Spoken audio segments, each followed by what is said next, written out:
Merhaba değerli izleyicilerim, tekrardan kanalıma hoş geldiniz. Yepyeni bir videoda karşınızdayım.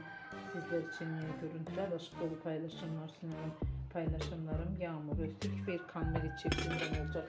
Birbirine yakışan çifte kumruların güzel görüntülerini, güzel paylaşımlarını umarım sizler de beğenirsiniz.